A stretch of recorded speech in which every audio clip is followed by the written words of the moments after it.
अरे काय मोमोज करताय? कधी उकडीचे मोदक खाल्लेत का?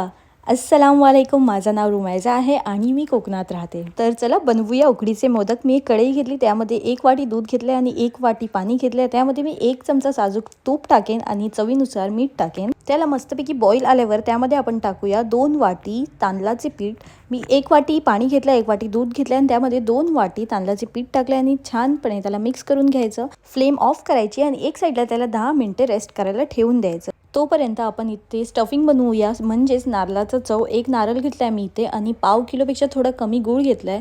एक पॅनमध्ये थोडंसं तूप टाकलं, थोडेसे बदाम टाकले. बदाम थोडे गोल्डन होईपर्यंत फ्राय करायचे. त्यानंतर आपण खोबरा आणि गूळ जे मिक्स केला होता ते त्यामध्ये टाकून चांगलं त्याला शिजवून द्यायचा. मग त्यामध्ये थोडीशी वेलची कुटून टाकायची आणि जायफळ खिसून टाकायचं. त्याने मस्त चव येते आणि त्याला झाकून ठेवायचं साईडला. आपला पीठ इथे रेडी झाला आहे. ह्याला आपण मस्त थोडा पाणी घेऊन सॉफ्ट असा डो मळून घ्यायचा. त्याचे छोटे छोटेसे पेढे करायचे आणि असं पुरीसारखं लाटून घ्यायचा आणि त्याला असं फोल्ड करायचा. ही टेक्निक जी असते त्याला काय म्हणतात तुम्ही मला नक्की कमेंट करून सांगा. माझ्या आता लक्षात येत नाही त्याला काय म्हणतात. मी पण मोदक सेकंड टाईम बनवत होते, मला पण एकदम परफेक्ट येत नाही, पण मी पण ट्राय केलं आहे. तुम्हाला कसे वाटले मला नक्की कमेंट करून सांगा. आणि ज्यांना येत नाही त्यांना आता मोल्ड पण येतात, पण मला असे बनवायला खूप आवडतात.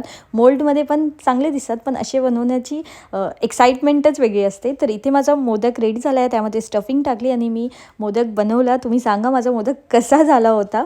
आणि मग त्याला स्टीम करायच्या अगोदर एका पाण्यामधून बुडून काढायचा, त्यामुळे त्याला चिरा जे येतात ते येत नाही. थोडेसं केसर टाकायचं वरती, ह्याने लुक खूप चांगला येतो मोदकचा आणि टेस्टही येतो. जोपर्यंत मोदक आमचे स्टीम येत आहे तिथे माझी मावशी मला शिकवत होती. ह्याला आम्ही मुरुड शेंगा असं म्हणतो, म्हणजे ही जी टेक्निक आहे त्याला मुरुड मारणे असं म्हणतात. हे माझ्या मावशीला खूप मस्त येतात आणि तिने बघा परफेक्ट मुरुड शेंगा बनवले आहेत. इथे आमचे मोदक आहेत ते पण रेडी झाले आहेत. बघा तुम्ही किती टेम्पटिंग दिसत आहेत आणि मी पण खूप हॅपी झालेली की मी पण परफेक्ट मोदक बनवले. एकदम पण परफेक्ट नाही आहेत, पण खूप मस्त झालेले आणि टेस्टला तर खूपच यमी होते. त्यावर थोडासा साजूक तूप टाकायचा आणि मस्त गरम गरम असे एन्जॉय करायचे. आणि तुम्हाला माझी रेसिपी कशी वाटली मला नक्की कमेंट करून सांगा. आणि सर्वांना गणेश चतुर्थीच्या खूप खूप शुभेच्छा. भेटूया नेक्स्ट व्लॉगला. अल्लाह हाफिज.